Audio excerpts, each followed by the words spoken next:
Disparities Exposed series.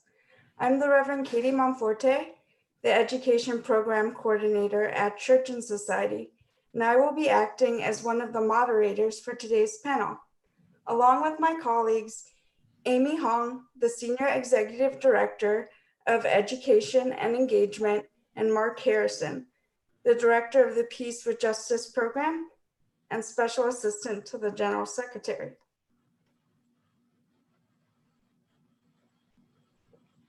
Before we begin today's planned programming, we would like to pause and acknowledge the sin of racism, the sin of white supremacy, the sin of police brutality.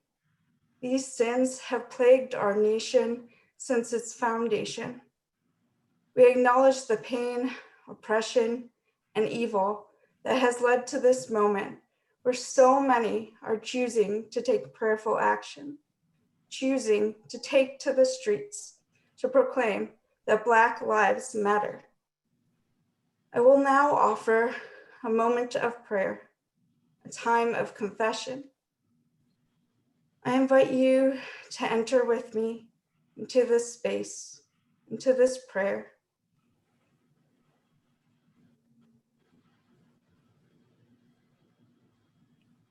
God, we open our hearts and our minds to you. We confess that there have been too many times where we have turned away from you. Too many times we have hurt and rejected our neighbors.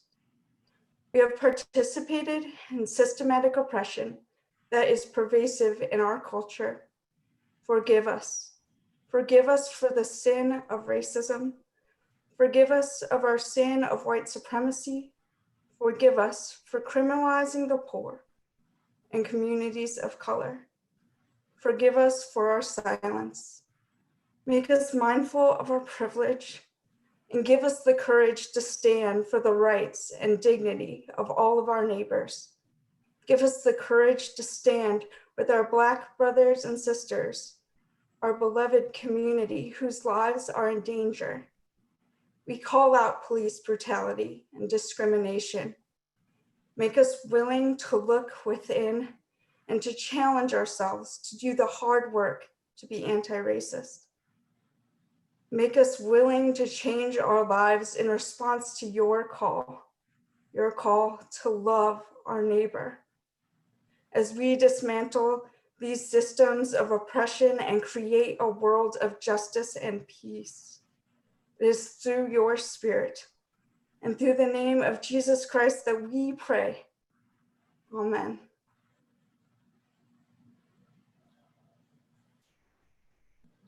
Today's webinar is a just and peaceable global relief during the coronavirus. As United Methodists, we believe that we are a part of a global community. As members of this worldwide community, we believe that all nations have a moral duty and obligation to provide international aid and relief in response to the coronavirus pandemic. This pandemic threatens to worsen poverty, hunger, and disease in communities around the world. In today's webinar, we will consider what international mechanisms and peaceful solutions could provide the much needed support to developing countries facing debt crisis and the impacts of sanctions. We will also spend some time looking at the biblical foundation and theological concept of Jubilee. We begin by looking at today's agenda, as we always do. Our panelists are David Wildman of the General Board of Global Ministries and Eric LeCompte of Jubilee USA Network. Following the panel discussion, Mark Harrison will give us ways to respond to what we have learned and offer a way to take action. Next will be the question and answer segment with Amy Hong. So be sure to be generating questions throughout today's webinar through the question and answer feature. We will close with announcements and reminders. There will be a special highlight of the Just and Resilient Communities Grant. I also want to take a moment as we begin to acknowledge the work of Reverend Dr. Levi Bautista and Quinn Wanderling, who represent Church and Society at the United Nations. They work on this topic that we are engaged in today and other issues related to the United Nations. We are grateful for their insights and contributions in framing this webinar.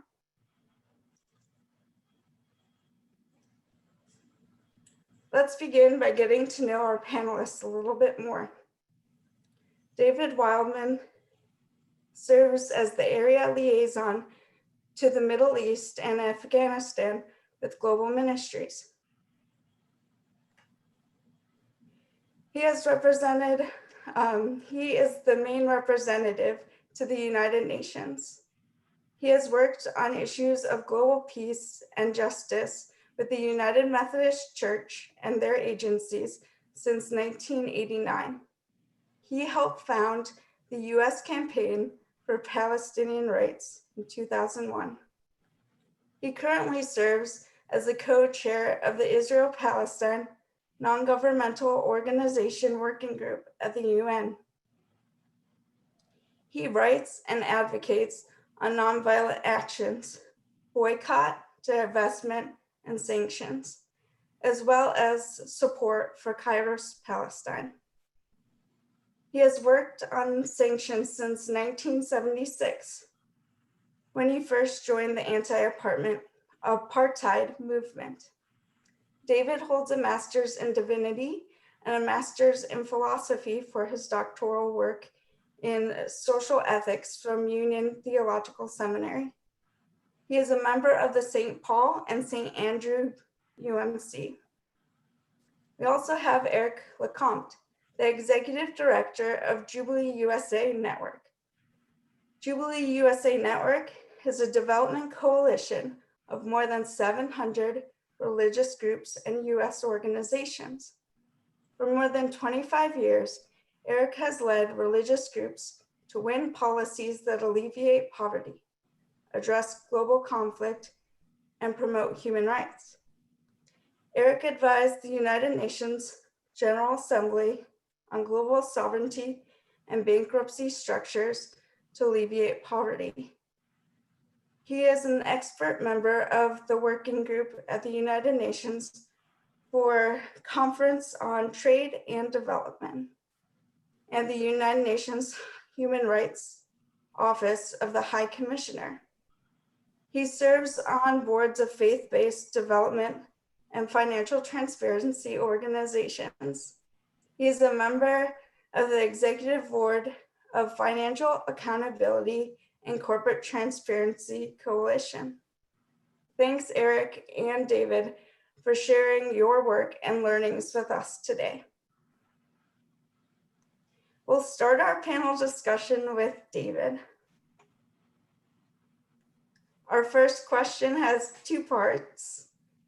The first is, can you share with us what sanctions are and why sanctions are used?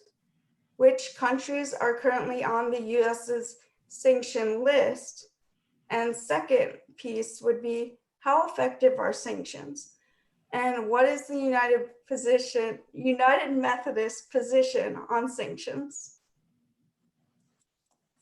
Great, thanks, Katie. And let me just first say thanks to all my friends and colleagues at General Board of Church and Society, and also all the folks who are joining. It's really great in this difficult time to be here and have a chance to talk about it. Yeah, let me first try and give a quick definition of sanctions, and then maybe begin to move into like why we might look at this in this context of the COVID pandemic, especially. Sanctions are basically temporary restrictions on legal activities, such as travel, trade, communications, relations, in order to enforce and uphold international law. And sanctions are done by a variety of groups. The United Nations Security Council has adopted sanctions. Regional bodies like the European Union or the Organization of American States have also adopted sanctions at times, and individual governments. The sanctions are directed at other governments and sometimes at corporations to get them to change their behavior. So basically, it's an effort that emerged after World War II extensively, but there were some versions before that, of really being short of military force. So you don't want to go to war, but you have violations going on, human rights violations, nuclear buildup of building nuclear weapons, et cetera, that are violating treaties. So it's an effort to get enforcement short of military force, but stronger than other measures. Now, I want to just distinguish sanctions, say a couple things about it. Sanctions are most often used by powerful nations against weaker nations. So if you look at the UN, there have been 30-some sanction regimes since 1966 in over 50 years. 2 of those were against the former Yugoslavia. All the rest were in what we would call the global south. Countries in Africa, in the Middle East and North Africa, in Asia and Latin America. So if you think about it, there's lots of violations in the world, but China has not been sanctioned by the international body because it's too big. And so I just want to put that background. And so we might even ask, like in this context of the struggle for racial justice, are sanctions a racist tool in the way that they've been used? And is that absolutely the case, or is it just contingent on the way it's been used so far? Now with South Africa, that was one of the most well-known examples of the anti-apartheid movement calling for sanctions, and they were blocked systematically by a US veto in the Security Council. So there's also a history of sanctions being blocked by governments and then being put forward by the people. So there are calls for sanctions.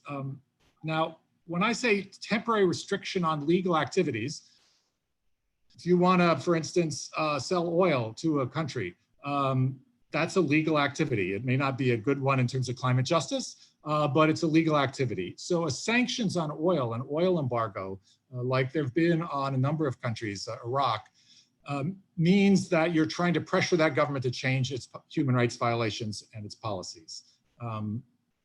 But one of the problems is if oil or other products are the main source of cash, and I'll give a couple examples like with North Korea. North Korea, Iraq, other countries have a chronic food shortage. They can't grow enough food, so they need to have cash to buy food to import. If you cannot get the cash from the sales of oil or other products because of sanctions, then that means you cannot get food. So we'll get into this later, but there's a humanitarian exemptions. The US right now, to answer your other question, probably about 14 different countries, again, mostly in the global south. It's mostly related to charges of aiding and abetting terrorism. So there's sanctions around North Korea, Cuba, Iran. There it's with nuclear weapons development. And many countries, Somalia, Sudan, Libya, the Democratic Republic of Congo in Africa. And again, I distinguish these, if people are interested, I encourage folks to ask questions. The US is about the only country that sanctions Cuba. So are they effective? I would say it depends. As a moral statement, the call for sanctions, I think, is an important way of saying we need to enforce international law and respect human rights and international treaties. So as a call, sanctions is an important thing. As it's been practiced, invariably, it's been a tool more often used by the powerful with little regard for the impact on the civilian populations of many of these countries that have had sanctions imposed upon them.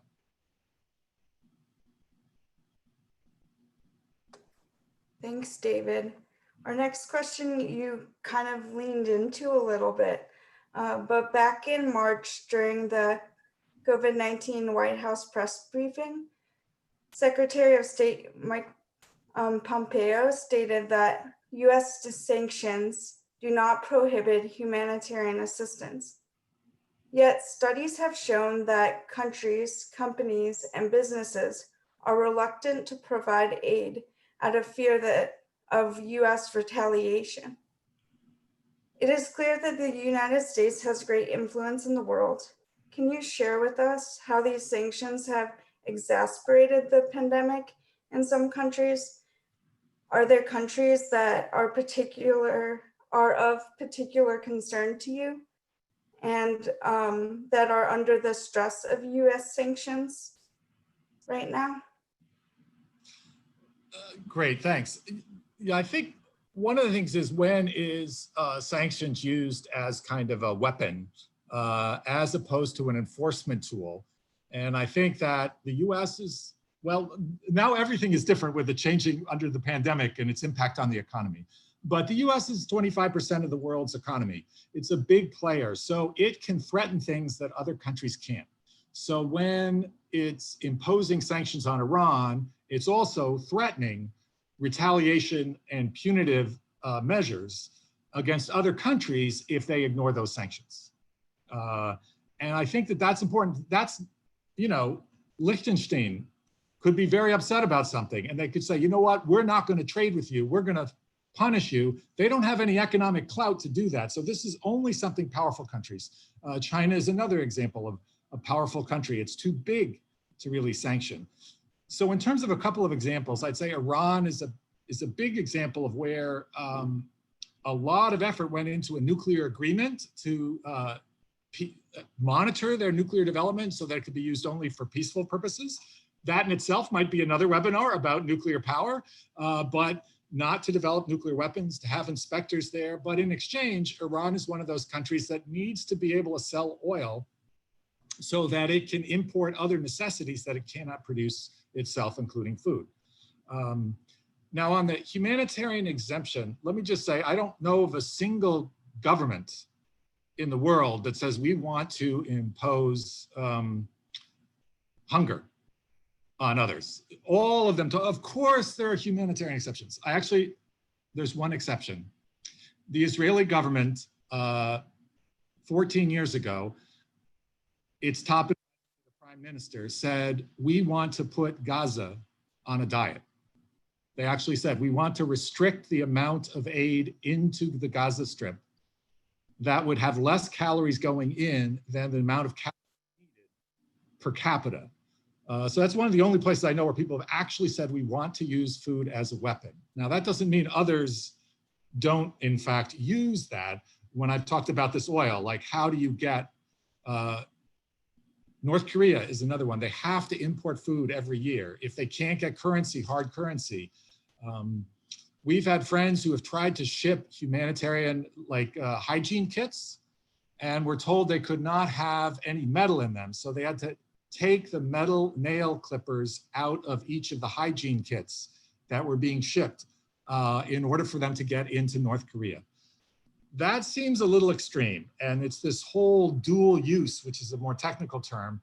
But I want to encourage us that as United Methodists, we need to look at a humanitarian priority rather than humanitarian exceptions.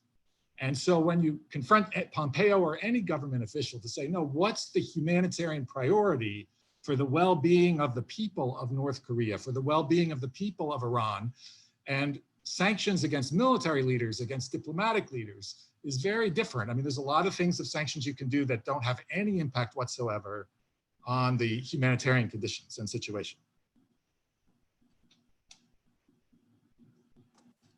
Thanks, David. It seems like sanctions are often used as a political and economic tool, but they often seem to fail to persuade countries of their behaviors and punish everyday civilians. So what other solutions and persuasive tools does the international community have? And can you give an example of how these tools are working?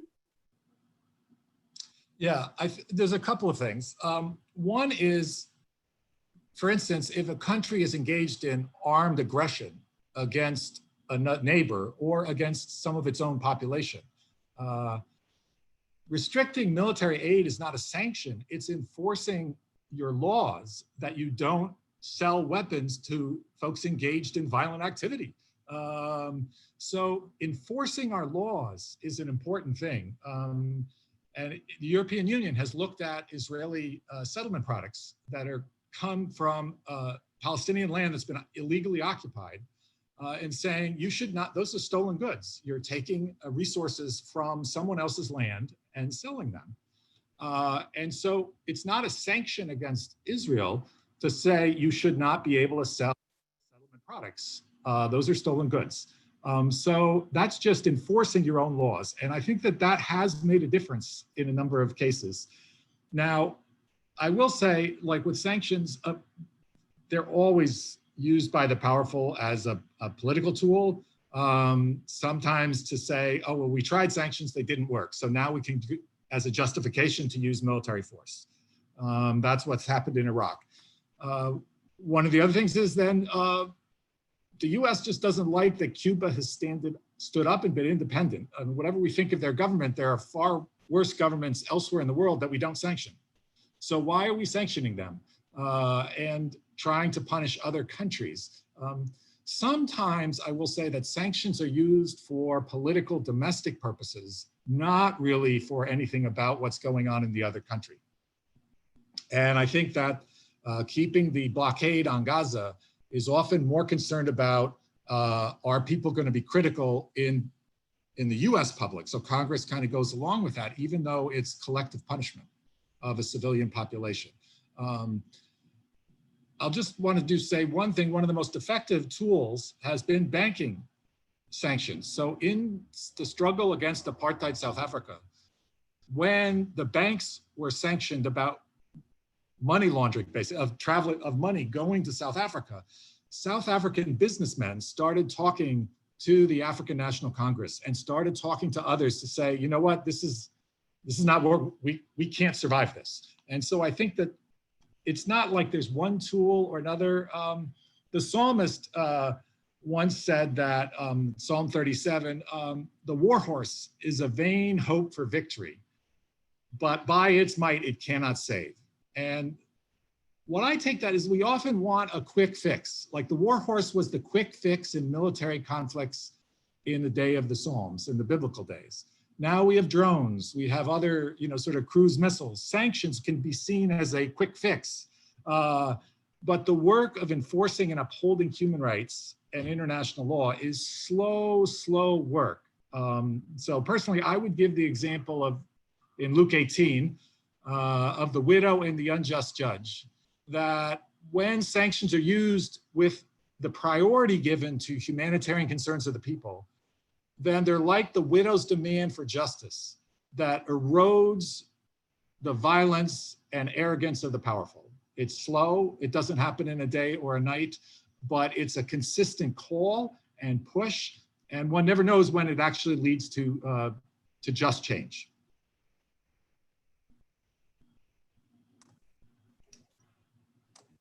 Thanks, David. You've already kind of shifted us into that theological lens in conversation. Clear you have that perspective and background, so thank you for offering it to us.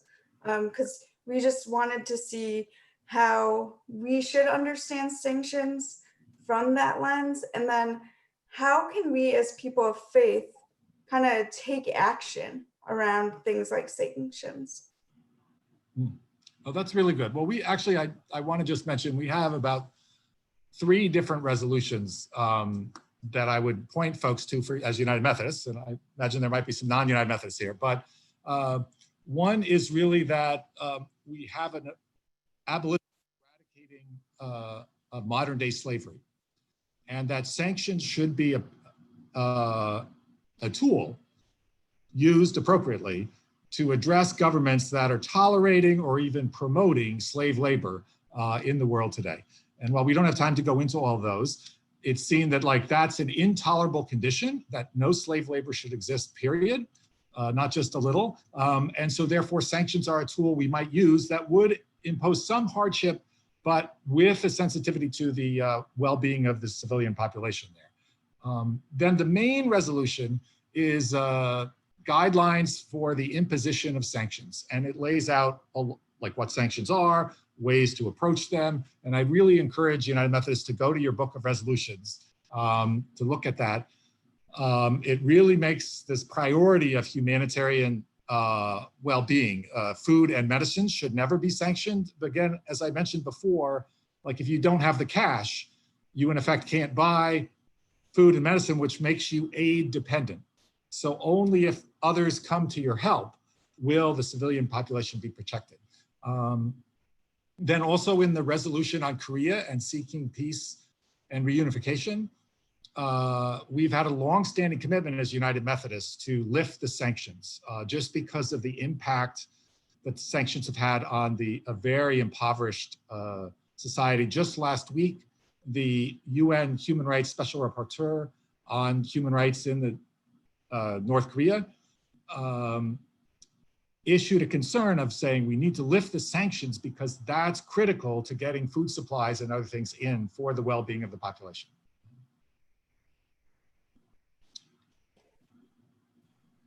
Thank you for sharing with us like the complexity of the issue and the many different layers that we might not have seen the impacts and ramifications before you structured that for us. The next piece of our discussion will go more into the debt crisis and debt relief. So thanks, Eric, for being with us today. And for those of us who are less familiar with the topic of the global debt crisis, could you explain what exactly this is? What does this term mean? And can you give us the larger scope and scale of what the root causes of the debt crisis are? You're on mute, Eric. Great. Thank you. It's a real gift to be with you all today and to be with Mark and many friends here. The United Methodist Church, as some of you may be aware, is one of our primary founders of Jubilee USA. We began in the mid-1990s, specifically looking at how economic policies impact vulnerable communities. And the lens we really focused on was debt. In the mid-1990s, talking about the global debt crisis, it was a time when people of faith, religious leaders, those who were advocating for the vulnerable around the world, were using the adage that debt means death. Debt is something that goes back through our entire history, throughout all history as human beings. When we just look at the Lord's Prayer and lift up the idiom, forgive us our debts as we forgive our debtors. That reality that going back to early times, to Henry David Thoreau being in jail for debts, to looking at the reality that some of the worst economic disasters in the world were attributed to debt. Currently, when we look at the question of debt crisis and what that means historically, is it's meant that more than half of the world's countries have paid more on debt payments than they have on their health systems, on their education systems, on social infrastructure. So in the mid-1990s, the United Methodist Church and religious institutions, including the mainline Christian groups, Catholics, Jewish and Muslim groups, came together to focus on these challenges of debt.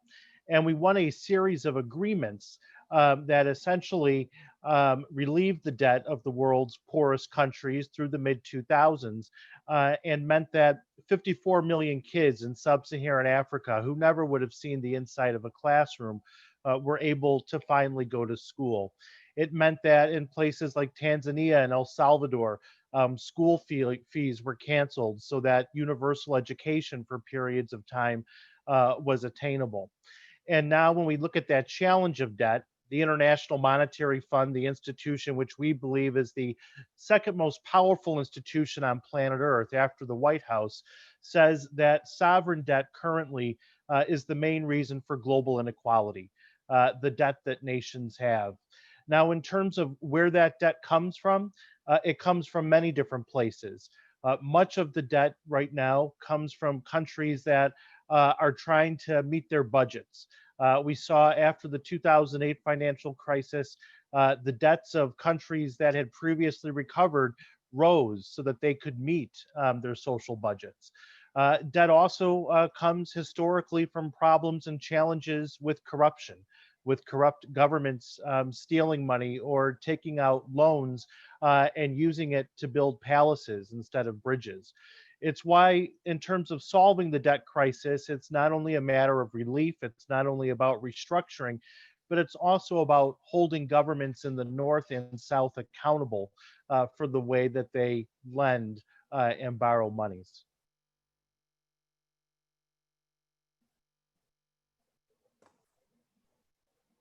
Thanks, Eric. Since when we look at the debt crisis, you kind of named what's happening to indebted countries, but could you focus more specifically on what happens to the people in those indebted countries? And also, what's the relationship between countries and their lenders? So in terms of the impacts of people, there are a variety of different impacts. Now, lending in itself is not necessarily bad. Countries need to be able to borrow money when we don't have sufficient aid and grant mechanisms, which we certainly need more of throughout the world. Countries do need to do things in order to build and strengthen infrastructure.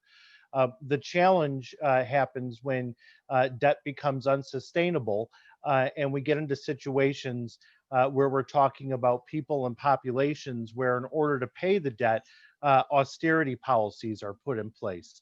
So, for example, in the case of Puerto Rico, that many in the United Methodist community have worked with Jubilee USA on for the past several years, we saw that in order for that US territory to be able to pay its debt, they closed 300 schools. They canceled emergency services. They closed many of their very important health and education institutions. So these are challenges where we see austerity policies come into play at times in order to pay debts. And that certainly is happening right now. When we're looking at the challenges with the coronavirus, where the 76 poorest countries in the world, what are known as IDA or International Development Association World Bank countries, who receive grants and loans from the World Bank. These are countries who had as many as 50 critical care units. Many of these countries had zero. So as these countries are now struggling with the coronavirus because of years of austerity policies in order to pay debt, the weakening of health systems and education systems, we're left with a health system in many of the poorest countries that are unable to pay or are unable to provide for their people because of the debt crisis. It's important to know, even before the coronavirus, that about half of the world's countries were dealing already with debt crisis. 40% of low-income countries, as of February, before the pandemic hit, were dealing with debt crisis. So it's a serious issue, and it fosters inequality. The majority of the world's population that lives in extreme poverty lives in these highly indebted countries. And it's also why we see such great inequality between countries and people. Yeah, thanks for kind of driving home the effect on the healthcare system of different countries and that social service sector. Can you describe what you think the long-term effects this pandemic will have and leave on these countries that already have instability in these healthcare structures and social services? What's the long-term outcomes?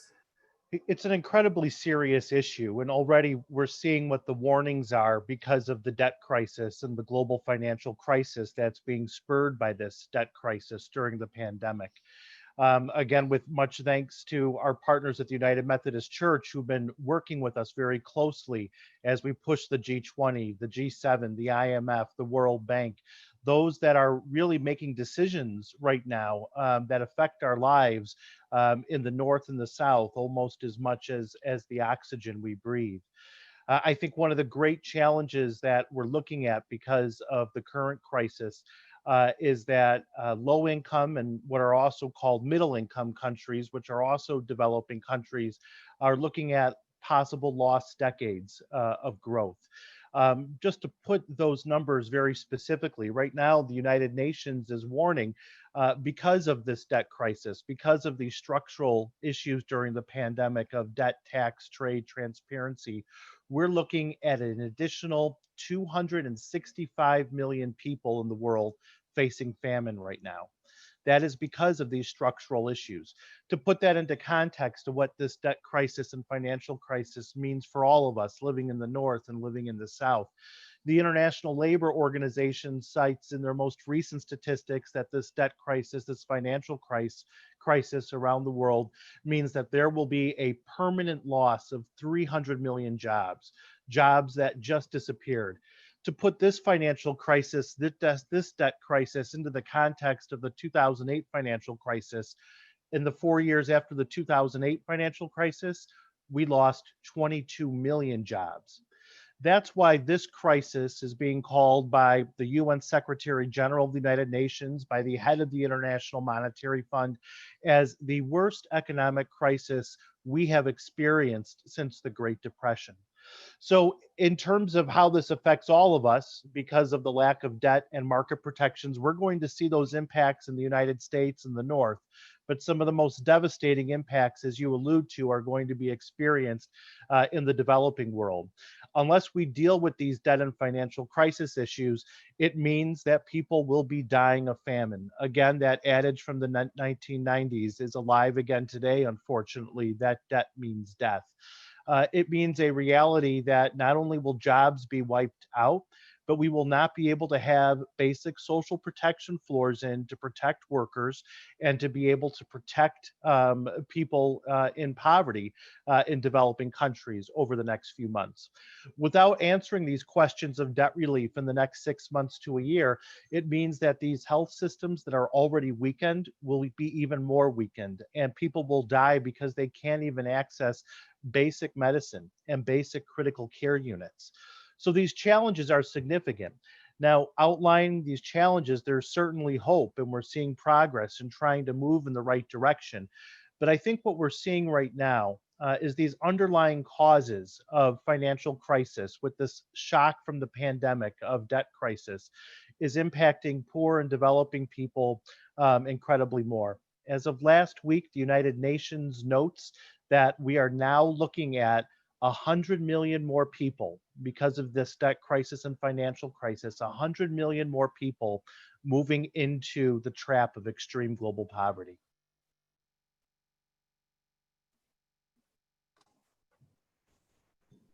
Thank you for giving us that larger scope and showing the numbers and history.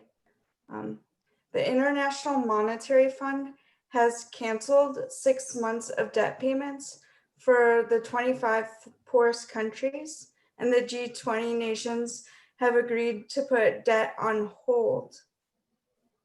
Do you think that this is enough? Why or why not? And then what more is needed?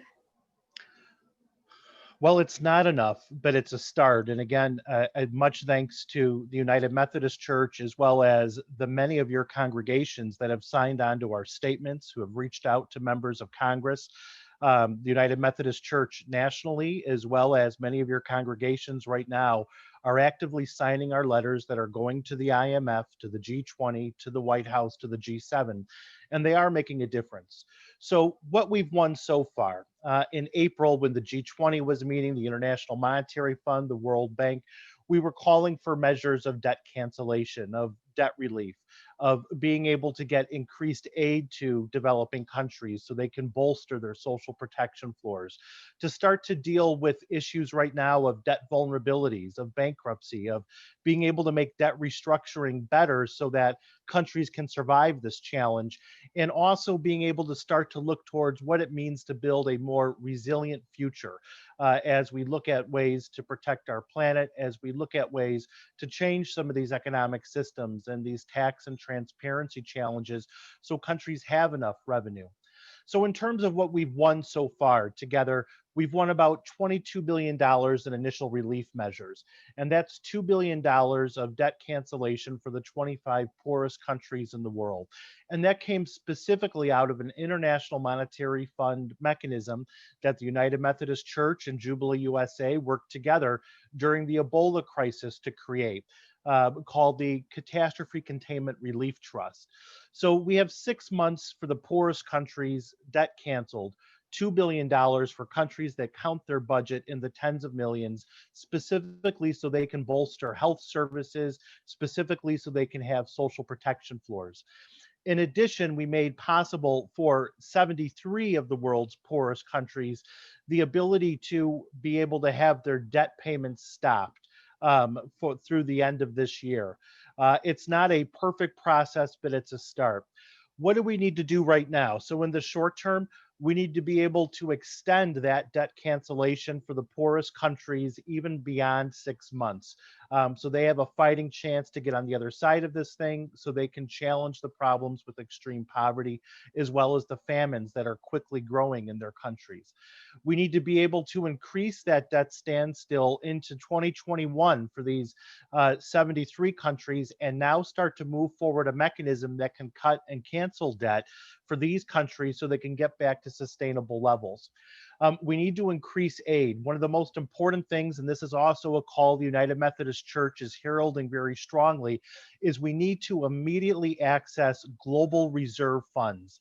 This is also known as the special drawing rights, or SDRs, but it's the ability to essentially create a currency from the International Monetary Fund that through G20 countries, they're able to donate to the poorest countries, to developing and middle income countries. If we're successful in doing this, if we're successful in generating over $1 trillion in these global general reserves, these SDRs, it will be a game changer for developing countries. It will really be a way of redistributing resources to the developing world so they can pass the kinds of stimulus and bridge financing packages that northern countries have passed and continue to pass. This is the only way they're going to be able to do it. Long term, we need to also look at moving forward, as we've worked on for so many years together, improved debt restructuring, a bankruptcy process that is continual, like the initial biblical call of Jubilee, a process that continues to tackle extreme poverty and inequality in our world. This type of process, along with curbing tax evasion, corruption, and illicit financial flows, long term can be a more important way to change the way that revenues are generated in the developing world, and actually creating the process to start to end extreme poverty on our planet. Thank you for sharing the many ways the faith community and Jubilee USA Network has responded to this global debt crisis. I was wondering if you could expand upon the theological lens for this action a little bit more. Of course. And I think that Jubilee ethos, that Jubilee promise is an important part of who we are. We really look to the Hebrew and Christian scriptures, as well as what's been outlined in partner faiths about what we see foundationally in Genesis and the Torah. This note from God that we are closest to the Creator, we are closest to one another when we are sharing the rich abundance that God has given us together. In Genesis, we read that God creates a rich and abundant world for us within 7 days. That notion of creation and sharing that abundance is so important to the early believers that in the law books of the Torah and Leviticus, Deuteronomy, they actually outline what this means, that every 7 years, debt should be forgiven. Every 7 years, slaves should be set free. Every 7 years, the land should be allowed to rest, to go fallow, to regenerate, where God can provide for us again directly, a part of that Jubilee promise. And then every 7 times 7 years, 49 years, the 50th year is the year of Great Jubilee, the process where we all return to our ancestral lands, all debts are forgiven, and we are all protected from becoming too rich or too poor. That legislation that was created by the early believers, some theologians and scriptural historians believe as many as Communities as large as 100,000 people lived by these rule books. These rules were so important about living in right relationship with God and living in right relationship with the Creator, that as the people started to fall away from these laws, the prophets came. And the prophets came to remind the people about what it means to share abundance, what it means to follow the Jubilee promise, that every 7 years we need to return to our right relationship with God and with one another. And then in the Gospel of Luke, Jesus begins his public ministry by reading from the Jubilee scripture. He goes to the head of the synagogue, he opens up the scripture, and he reads about debts being forgiven, about slaves being set free, and declaring the great year of the Lord's favor, or what's also known as that 49th, 50th year, the great year of Jubilee, when he reads from Isaiah. And when he reads that scripture, and we continue to see after he closes it, the people are amazed that he would say this, that they react. This guy, the day laborer's son from Nazareth, is telling us that today inequality is going to end in our hearing. And then we see that is the radical, the bold message that is the theme through the Christian scriptures, through New Testament. And what does that mean today? Well, that Jubilee promise, that Jubilee ethos for us also reminds us that relieving debt is not enough. What we're called to is create continual processes in this world so we share abundance and we can live in harmony with the Creator. That's why Jubilee USA works on bankruptcy in terms of being able to restructure and protect people from debt crisis all over the world. It's why we work on tax and transparency and anti-corruption policies. It's why we work on reform of institutions like the International Monetary Fund, the World Bank, and Citigroup. It's ultimately about being faithful to this biblical promise, the Jubilee ethos, the Jubilee promise. Well, thank you, Eric and David, for offering us so much insight. And after we have been able to just learn and soak up these different options for just and peaceable responses to the global debt crisis and learning more about the impacts and ramifications of sanctions, we're prepared to act and to advocate. So we have Mark Harrison here with us to share an action that we can take today.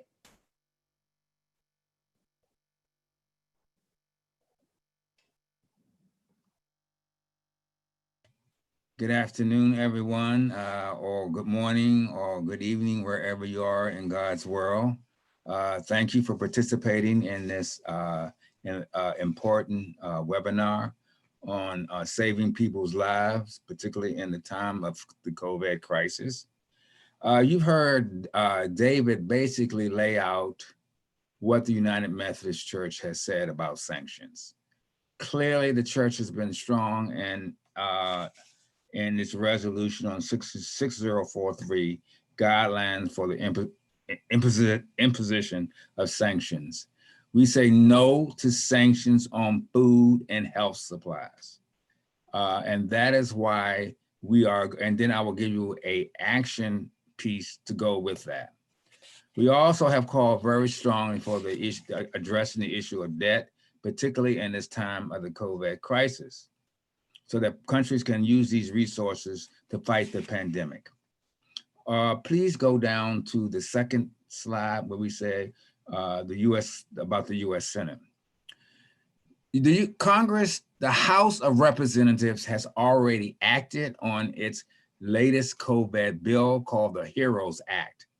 Unfortunately, they did not include any international assistance. So now what happens is we're moving over to the US Senate. So the Senate may take up a bill on COVID between now, probably before the August recess or sometime in September. So what we're doing, we're inviting you to get in contact with your senators and tell them that the United States bears a moral duty and obligation to provide COVID international assistance. What is called the Emergency Supplemental Bill, that's the language that they use here in Washington, is one, to lift US sanctions that impede the delivery of desperately needed humanitarian and medical supplies. And you've heard some of the countries that have been mentioned. Some of these are countries where United Methodist has had resolutions on or that we're highly engaged in.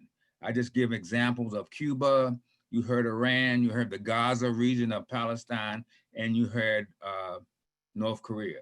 And the background for doing that is our guidelines for the imposition of sanctions. 2, when you're in any letter, provide $12 billion in international assistance and debt cancellation to struggling countries, especially in Africa and Latin America, in order to boost their COVID-19 capabilities. We also want to include in that $19 billion funding for the World Health Organization, which is very critical to many African countries. And also, as we ask for debt cancellation, we ask that the letter say that we encourage the U.S. Treasury to provide the special drawing rights by the IMF so that those funds can be used to overcome COVID. And as was stated by Eric, SDRs are not loans to governments, and they have no cost to American taxpayers. And again, our background piece is our global debt crisis, a call for Jubilee resolution. We also include a special letter that you can write where we have simplified these issues with as you write to your senators. So remember, you have 2 senators, and we would like for you to start sending your letters to them as soon as possible. Thank you. Thanks, Mark, for giving us a way to take action. The next segment of today's webinar is the question and answer portion with Amy Hong. Thanks, Katie. Thanks, Eric and David, for your answering of the questions. A lot of questions have been coming in, and so I'm going to start asking them to you. So the first question goes to Eric. This is a lengthy question, so hope you will follow along with me. Within the freedom from debt movement, there's a strong assertion that financial debt is a misplaced framework in understanding the global debt crisis. What they assert is that instead of financial debt, the framework to address the crisis should be a historic and ecological debt. And this framework advances from the understanding that the global north owes more than the global south, not the reverse. If this is the case, what does it mean to call both lender and debtor countries, both global north and global south, to account for their share in this crisis? Great. Thank you very much. And, there's a lot there with that question. And also just to point out, I think for a lot of these questions, people may also want to visit jubileeusa.org. We have background on all this information at jubileeusa.org. And I think you're going to be able to go into a lot more depth than we can just from this conversation today. But I think that's a very important context that is being brought up by this question. What they're referring to by ecological debt is this reality that has been brought up by many of our religious institutions.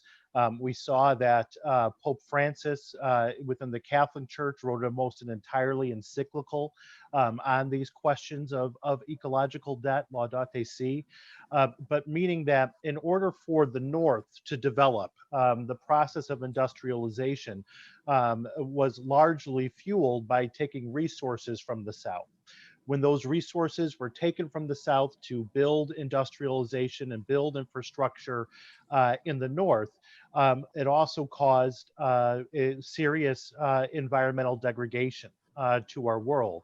At the same time as those resources were taken, as there was a theft of those resources from the South to the North, in order for developing countries to be able to have infrastructure, in some cases to even be able to access their own resources, it meant that they then had to take out debt or loans from the North.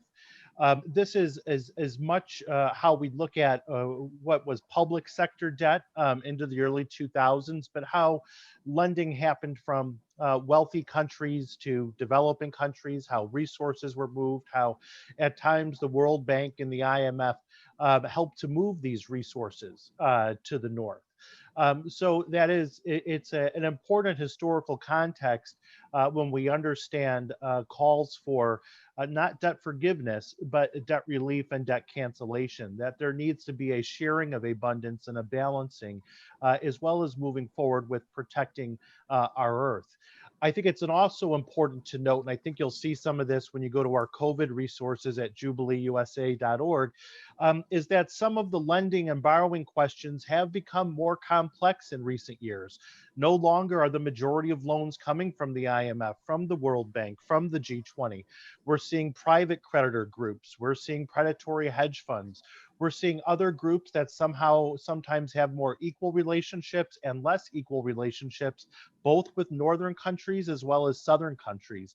So it's also why we try to be faithful to that call of Jubilee, which is about creating a process that we can move forward where we're all able to share that abundance and protect our home, our common home, our planet Earth. Thank you so much, Eric.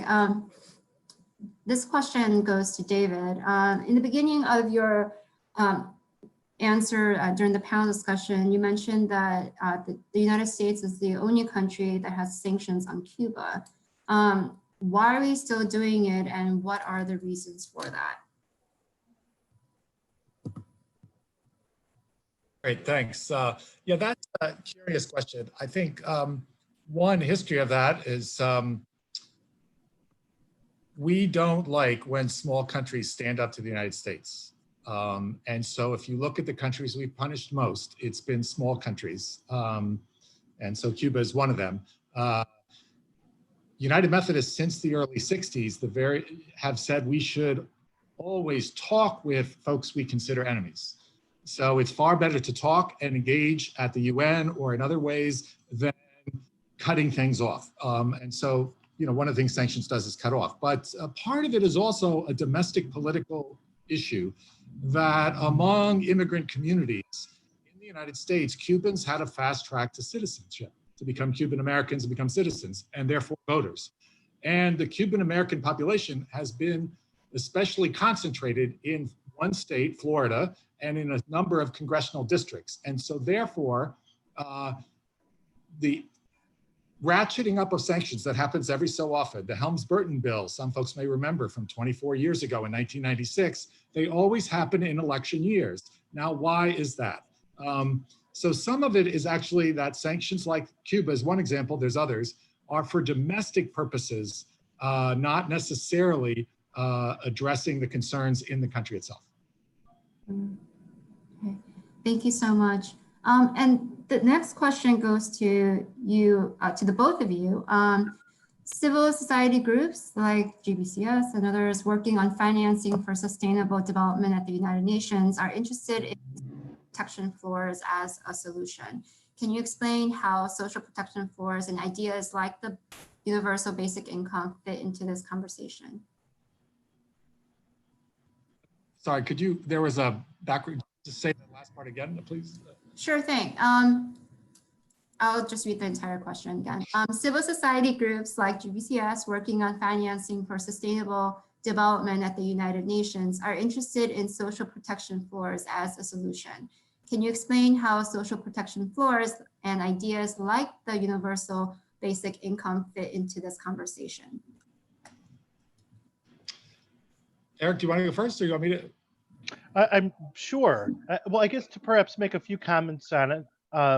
You know, we're really looking right now at the importance of increasing social protection floors around the world, especially as more countries and more people are facing extreme poverty, as hunger is becoming an increasing issue where we could be looking at close to 1 billion people that are experiencing famine in our planet right now. I think part of this question is also putting into context the Sustainable Development Goals, which meant by 2030 to be able to end extreme poverty and to be able to extremely diminish poverty around the world. And I think that's one of the great challenges right now. It's not only about being able to survive this particular crisis, but it's about being able to put the Sustainable Development Goals on track to alleviate poverty and protect our planet. So what does that mean? So right now, a conservative estimate from the International Monetary Fund is that just to get through this crisis for developing countries, we need to raise $2.5 trillion. That's why things like the General Global Reserve of the special drawing rights and debt cancellation are so important. Increasing aid are so important. But on top of that, if we are to get the Sustainable Development Goals on track, ending extreme poverty by 2030, being able to put on track the diminishing of poverty and making sure all people have access to food and education, it means, according to the UN Conference on Trade and Development, we need to raise an additional $5 to $7 trillion by 2030. So that important question of social protection floors is intrinsically wrapped up in that question of what it means for us to achieve the Sustainable Development Goals, which right now means that we need to raise somewhere between $9 and $10 trillion to get through this crisis and to put those goals back on track to strengthen social protection floors and end poverty and inequality as we know it. Thanks, Eric. I'll add, let me just say the reason for social protection floors is it's biblical. Every single biblical verse. If you look at Pentecost, we just celebrated, it was people shared all of their resources for the common good. So Pentecost is about a social floor that a community should serve one another's needs by shared resources and not worry about, did I borrow that from you? Did you lend that to me? So I just put that out there. Matthew 25 is about social floors. It's like those who are hungry, those are the folks that deserve the top priority. So it's making sure that the most vulnerable in our midst are those that are given not only the priority of well-being, but also often are the ones that should be leading us, which is a more radical notion, I think. I could go on and on about, like, guaranteed income. Look at Isaiah 55. Come, buy things without cost. You don't need to use money. There's abundance. John 10:10. I came to have, you might have life and have it abundantly. The first half of that is a thief comes to steal. And so I just want to say in Leviticus with the Jubilee that Eric so wonderfully talked about, the Jubilee says nothing about the responsibilities of the vulnerable and the borrowers. It says the responsibilities of the lenders are to release slaves, to cancel debts, to let the land rest, and to let people return who've lost their land because of a drought or war.